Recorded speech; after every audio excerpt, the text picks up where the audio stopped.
At a county road gate, the rear hydraulic couplers on a JCB Fastrac 8330 Icon face a Deere 6R130, and three figures hang over the hitch area: 52 GPM, 17,637 pounds, and more than 7,900 pounds. Those numbers look like yellow paint taking work away from green, which is why people are calling British tractors a threat to John Deere on American farms. But why do the Fastrac figures at that gate look decisive when the one number needed to prove the title is not on either tractor? I am going to separate the Fastrac capabilities that can matter on a real implement and road-bound farm from the claims these numbers cannot prove. Then test whether repair control changes the order in which you choose the machine and attachment. It also changes where dealer support belongs in that order. I spent 20 years matching tractors and attachments behind a Midwest equipment counter, and I learned that the wrong order costs more than a bad badge argument. A tractor can look perfect beside a gate with the hood polished and the couplers clean. Then the implement arrives, the road miles pile up, or a warning light comes on during a narrow weather window, and the purchase becomes something very different. Green paint carries a long memory in this country. John Deere developed the first commercially successful self-scouring steel plow in 1837, solving the problem of sticky prairie soil clinging to earlier plows. That original design was named by the Smithsonian Museum among objects that changed American history, and that kind of history earns loyalty before anyone opens a brochure. But loyalty is not the same as a buying plan. A modern buyer is not purchasing a memory of a steel plow cutting black dirt. He is purchasing a machine that has to carry a particular attachment and reach particular ground. It also has to stay working when the farm cannot wait. That Deere 6R130 at the gate has real capability. Deere lists it at 130 rated engine horsepower, 143 maximum engine horsepower, and more than 7,900 pounds of lift capacity. The problem starts when somebody sees the largest number, treats it as the whole machine, and buys the tractor before checking what the attachment asks for. Rated horsepower and maximum horsepower are not interchangeable labels. Deere itself separates those figures, and it also uses another power category called IPM on models such as the 6R110. If a dealer conversation starts with one horsepower number and the implement sheet uses another condition, the buyer can walk away believing two machines are closer than they really are. Lift capacity works the same way. More than 7,900 pounds sounds like a final answer until a buyer asks where the attachment load sits and whether the tractor is prepared to carry it. A heavy implement behind the hitch is not simply a number hanging in open air, because the machine still has to put power down and stay composed across the field. That is the first expensive mistake hiding inside this rivalry. A buyer sees a bold figure and puts the tractor ahead of the attachment and job it must actually carry. The correct order runs the other direction. Define the work first, read the implement requirement, then decide whether the tractor's working numbers fit it. Now put the Deere and the Fastrac back at that county road gate. The Deere 6R130 is being discussed with 130 rated horsepower, while JCB lists the Fastrac 8000 series at 338 rated horsepower and 359 maximum horsepower. When the figures come from machines built for different power bands and different implement loads, does the larger figure make the comparison stronger, or does it make it less honest? That question matters because the Fastrac's numbers are real. JCB lists the Fastrac 8330 Icon with 52 GPM maximum oil flow and 17,637 pounds of lift capacity. Those are serious figures for moving oil to a hydraulic implement and carrying heavy equipment at the rear of the tractor. But rear couplers do not know what the internet thinks won an argument. They only know whether the hose ends match the implement, whether the implement needs that flow, and whether the tractor can carry the real load where it sits. Buying hydraulic capacity that an attachment never uses is like buying a larger shop compressor for an air tool that cannot accept the extra output. The bigger machine may be capable, but capability sitting unused does not finish work faster. The same problem follows lift capacity. The 17,637 pound figure tells us the Fastrac has a large listed rear lift capability. It does not tell us the attachment's load position or the ballast arrangement. It also does not establish axle loading for work that farm actually needs done. A mower can create completely different demands from a planter, even when both connect through the same rear hitch area. A hydraulic drill can change those demands again. That is why I would not buy the Fastrac, because its couplers sit beside a smaller Deere number. I would buy it only after the attachment requirement proves that its hydraulic and hitch capacity solve a problem the smaller tractor cannot handle. This is where the county road enters the picture. A farm with scattered parcels turns the tractor into a transport machine between jobs, not merely a field machine at one gate. The mirrors pass mailbox posts, traffic stacks behind the implement, a fuel stop interrupts the route, and after dark, the operator climbs down with a stiff back before the fieldwork is even finished. That is the practical appeal people see in the Fastrac conversation. The job may involve more than pulling through dirt, because the machine has to spend part of its day moving between dirt. Road comfort and transport capability can carry real value when the field is not directly behind the shed. Still, that value cannot be assigned a made-up percentage. No same route, same implement test here proves that a Fastrac saves a stated share of travel time over a Deere.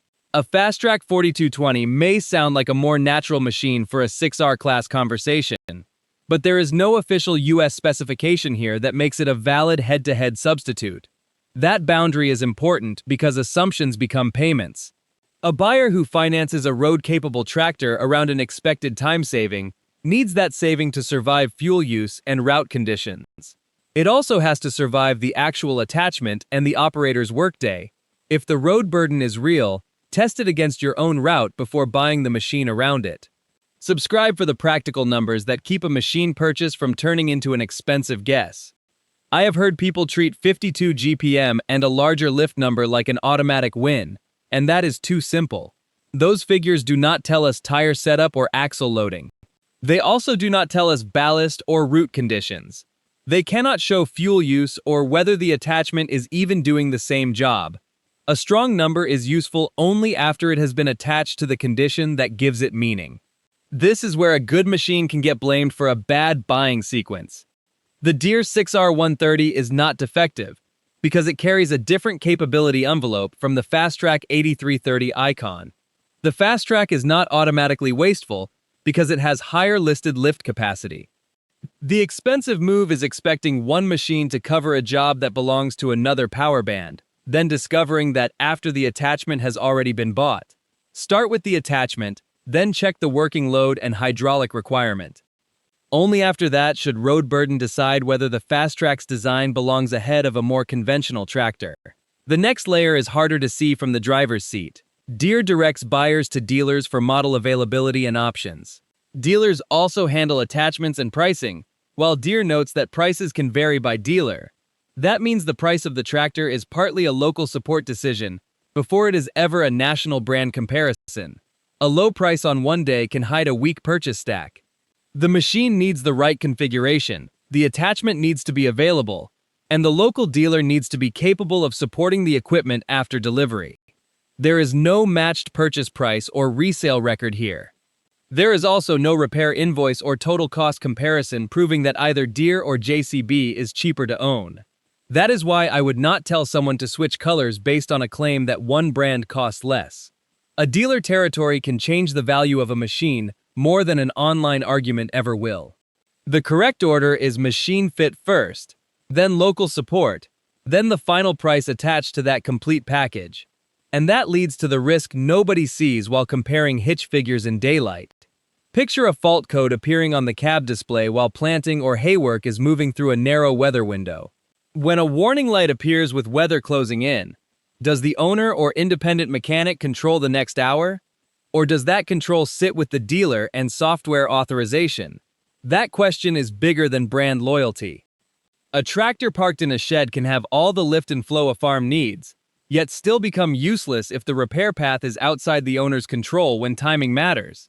A missed hour during an open weather window can matter more than a brochure advantage that looked decisive at the gate. The repair access dispute has a real timeline, and it needs to be handled carefully. In January 2023, Deere and the American Farm Bureau Federation reached a memorandum of understanding concerning greater access for farmers to repair Deere equipment. That memorandum addressed repair access, but it was not a full statutory right to repair law or proof that every diagnostic barrier disappeared.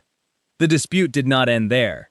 In 2025, the FTC and states brought a lawsuit alleging repair restrictions involving Deere farm equipment. Those were allegations in a legal action, not a final finding that every Deere dealer or every repair outcome followed the same pattern. A reported 2026 settlement changes the story again, but the terms matter. A settlement cannot be treated as proof of every practical remedy until the actual terms establish what access changed and for whom. The important point for an owner is not that every machine will face the same obstacle, but that repair access became a documented ownership concern. The force pushing that concern does not need a coordinated plot to be expensive. A dealer-centered repair control incentive system can preserve paid, authorized diagnostic and service work when access to tools and software stays concentrated. Concentrated service channels can do the same. That can leave the farmer exposed without making every dealer dishonest or every repair outcome identical. I learned this side of the business from the counter, where the attachment sale was easy and the support question usually came later. The machine buyer often wants to talk about horsepower because it is visible and printed in large type. The harder conversation is who answers when a machine needs more than a wrench and a filter. This is the peak of the comparison. Inside a dark cab, the weather radar closes in while a fault code glows from the display. At that point, the argument is no longer about whether yellow has a bigger hydraulic number than green. It becomes the permanent risk of buying a machine whose repair path may not be fully in the owner's hands. The cost is not automatically a repair bill with a known dollar figure. The cost is the loss of control over the timing of the repair, when the field window is moving and the tractor is parked. That concern is also where the Fastrac argument has to stay honest. There is no comparable evidence here proving that JCB offers unrestricted diagnostic access or open repair tools. There is also no proof of a better service path in every territory. A Fastrac does not earn an automatic repair access victory simply because it is British. Now return to the question hanging above those rear couplers. Why do the figures look decisive when the one number needed to prove the title is missing? U.S. tractor sales reporting exists, but there is no brand-level JCB-versus-Deere registration proof here, nor is there JCB-versus-Deere retail share or sales growth proof. So British tractors are not proven to be destroying John Deere on American farms. The title is a useful pressure test because it forces the real question into the open.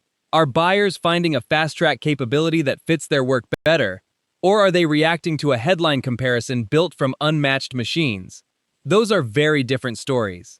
A Deere can still fit a large, well-supported operation with the right local dealer and an integrated workflow.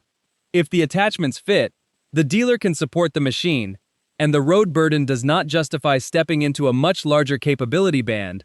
A Deere may be the sensible purchase. A Fastrac can fit when the farm has a real need for its available hydraulic capacity and rear lift. Its road-bound work pattern also has to fit the farm, but it should be bought after the job has proven the need, not before. The yellow machine is not a substitute for planning, and green paint is not a substitute for support. After dark, the Fastrac sits back at the county road gate with dust caps returned to its rear hydraulic couplers. Nothing at that hitch looks dramatic now. The decision comes down to checking the job and attachment before the tractor ever reaches the shed. The road burden and repair support matter too. Would you put a JCB Fastrac 8330 Icon or a Deere 6R130 at that county road gate? The right tractor is not the one with the loudest claim. It is the machine whose capability and attachment still fit the job when the paint stops mattering. Its roadwork and repair support have to fit too.